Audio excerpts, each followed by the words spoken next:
তারপর রাজশাহী বোর্ড 2020, এটা আমরা এখন করাবো। এখান থেকে দেখো তো কয়টা কমন পড়ছে কার? একটা মনে হয় কমন পড়ে নাই, ঠিক না? কোনো প্রবলেম নেই, আমি একদম ক্লিয়ার ভাবে বুঝাচ্ছি তোমাকে। আমরা একদম শেষের থেকে আসি, দেখো সোবাত, প্ল্যান। এই যে প্ল্যান হচ্ছে মূলবার থাকলেই উইলিও বসিয়ে দিবা অথবা ওন্টিও বসিয়ে দিবা। এই যে ওন্ট ইউ, ওন্ট ইউ অথবা উইল ইউ। আমি তো টেকনিক বুঝিয়েছিলাম আগে, ঠিক আছে? আচ্ছা, তারপর দেখো এই যে ফিউচার অলসো ডিয়ার, ডিয়ার কিন্তু একটা সাহায্যকারী বার, তাহলে ডিয়ার আছে শুরুতেই, সাহায্যকারী বার এখানে ডিয়ার বসিয়ে দাও। আমি এখানে করে দিচ্ছি।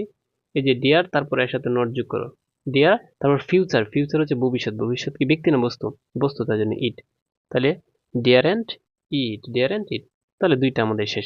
তারপর দেখো great people, great people could আছে, তাহলে কুড থাকলেই গ্রেট পিপুল মহৎ মানুষেরা। তাহলে কুড আছে, কুড বসাও, শুরুতেই কুড বসাও, এর সাথে নট বসাও। কুডেন্ট আর গ্রেট পিপুল মানে মহৎ মানুষেরা, তার মানে দে অনেকগুলা মানুষ, তাহলে কুডেন্ট দে, তিনটা শেষ। তারপরে এ গুড প্ল্যান, একটা ভালো পরিকল্পনা, কার্সলি লেটস। এই যে এখানে হচ্ছে মূল ভার্ব হচ্ছে কি জানো? লেট, এর সাথে এস আছে, তাহলে এস থাকলে ভার্বের সাথে ডাস হয়। তারপর কি ডাজ এন্ড বসানোর দরকার নেই, কার্সলি নিজেই নেগেটিভ। এ গুড প্ল্যান, একটা পরিকল্পনা, তাহলে হবে ডাজ ইট, ভালো পরিকল্পনা একটা বস্তু না, ইট হবে ডাজ ইট। আচ্ছা, তারপর দেখো ইউ শিওরলি ফেল, তুমি নিশ্চিত ফেল, তুমি কি নিশ্চিত ফেল।